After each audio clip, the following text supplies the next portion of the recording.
Now I know nothing lasts forever. Eventually everything comes to an end and things change.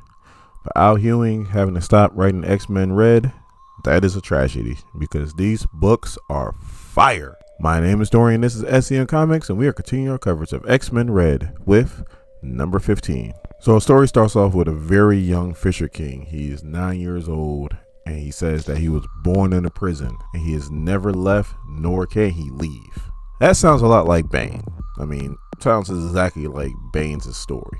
And shout out to all my DC fans. Now that I got a better work schedule, and it's a fantastic work schedule now, I'm going to get caught up on all my comic books and all my videos. And once I do that, I'll be able to get back into DC. So just give me a second. We'll be back into DC Comics. And now the Marvel fans but this is a Marvel book, so get back to it. You're right. I am. So our very young Fisher King is delivering food to this crazy looking guy. His brain's on the outside. He has no mouth because they're all scattered around his brain. There's at least 3 or 4 that I could count. And I guess his nickname is the Mind Reaper. So take that as what you will. So he's pretty much yelling that his power cannot be bound, that whoever they send down here is pretty much going to die. And the Fisher King's like, well, I have no powers. I am weaponless. And the thing starts to laugh hold on, time out. If you had powers, you might have had a little shot. But you have no powers at all, and they send you down here to me? And the Fisher King's like, yeah, and you can pretty much do whatever you want to with me if you really wanted to. You can rip my mind apart and do what you want to do till I'm invisible. So as you can see, even at a young age, he was pretty much fearless. When we turn to the next page, we see that that was a memory that he was having because he is combined now with Xylo. So he is no longer weaponless and he is extremely powerful now. And we see it's pretty much Storm and her brotherhood. I'm not to call them the brotherhood. It's the brotherhood. And they're pretty much going over battle strategy about how they feel like that Genesis is going to attack from the sea. So now it cuts to another memory, and now the Fisher King's like a young man now, and he's still in the prison, and he looks like he's about to attack these mutants. Now this is a Rocco.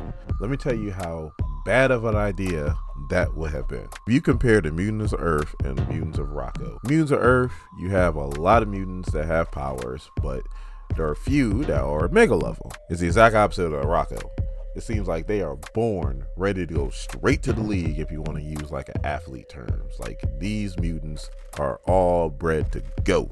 And that would have been a very bad idea to attack. And we see somebody stopped him. And also too, he wasn't just trying to assassinate any mutant. He was trying to assassinate Torn the Uncaring, which for some reason he thought he can do, even though Torn is extremely powerful, but he thought he can get away with it because Iska the Unbeaten wasn't with him. This student lost his mind.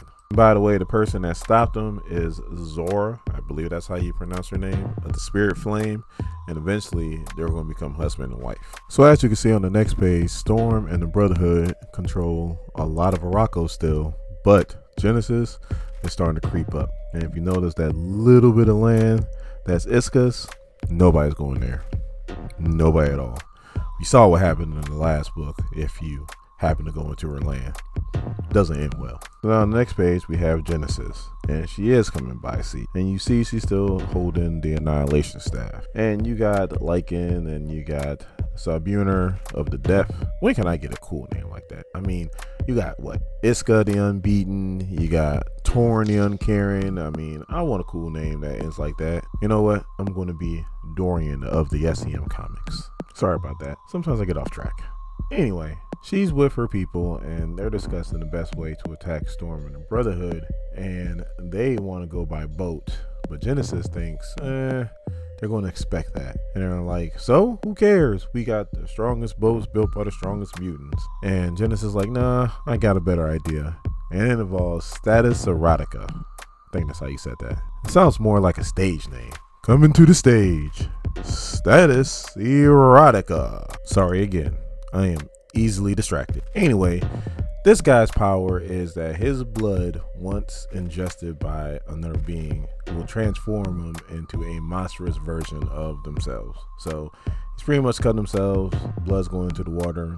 One of these fish is going to come out probably looking like Godzilla. And as we turn to the next page, as you can see, I am right. That fish looks straight out of Pacific Rim. So now we're in another flashback, and the Fisher King is 45 years old. We have Sizia of the Smoke, and she is pretty much an Araco Nightcrawler. I mean, she has the exact same power. She teleports in a puff of smoke.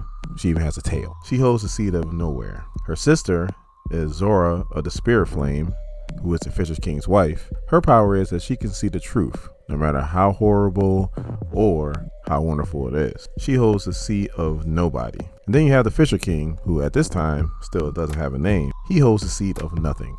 And they're meeting with Solemn of the Silver Skin. There goes one of those cool names again. And he pretty much has animinium skin. So Wolverine has an animinium skeleton. He has animinium skin, so obviously he's super durable, and he also has super strength. They're looking for his help, but unfortunately they're talking to somebody who is definitely a believer in self-preservation. So if it doesn't benefit him, he's not going to help. So Sizia and the Fisher King pretty much want to attack Genesis, but it's not just attacking Genesis. You also got to take on Torn the Uncaring, Iska the Unbeaten. You got to take on the Four Horsemen of Apocalypse, because that's Genesis kids. That's war, famine, pestilence, and death. All these people that I just mentioned are all mega level mutants. So that's pretty much like them throwing a rock at a tank. It's not going to work. And the Fisher King's wife is like, we can't do this. And even Solemn's like, yeah, no, it's pretty much folly. You should not do this. This is crazy. So now back to the kaiju that happens to be attacking our heroes, which is Storm, the Fisher King, and Sunspot. Storm ain't playing. She's also a mega level mutant. So she pretty much creates this huge ice storm and brings down this huge glacier from the sky and drops it right on top of the head of this fish monster. Pretty much killed it instantly because that's Storm. But then Fisher King is looking, he's like, I've seen this before. And now we go do another flashback. So if you remember that I mentioned before that Solemn's first priority is self-preservation. So obviously he ratted them out. You know he was going to, because he's in a prison and he eats well and he wants to keep eating well. So how do you do that? You rat on people. Snitch, or should I say snitch 9, like Takashi. So the Fisher King and his wife are the ones who got captured. Her sister pretty much teleported and got out of there, and they're going to kill one of them. But before they do that, they bring in their kids to witness it. So you would think with Death being there that Death would be the one to take out one of these two. But it wasn't. It was actually Famine. Famine kills the Fisher King's wife. And now the Fisher King's daughter is looking at him some kind of way because he couldn't protect her mother. So now the reason why the Fisher King remembered that Pacific flashback is because Solemn was a spy that was implanted inside the prison to pretty much flush out the Fisher King and them so that Annihilation can get him and deal with him. So he remembers that, and as the fish monster dies, all of a sudden he's like, hold on, there's a spy inside. And this tree that starts to grow out of the fish monster, which turns into a gate.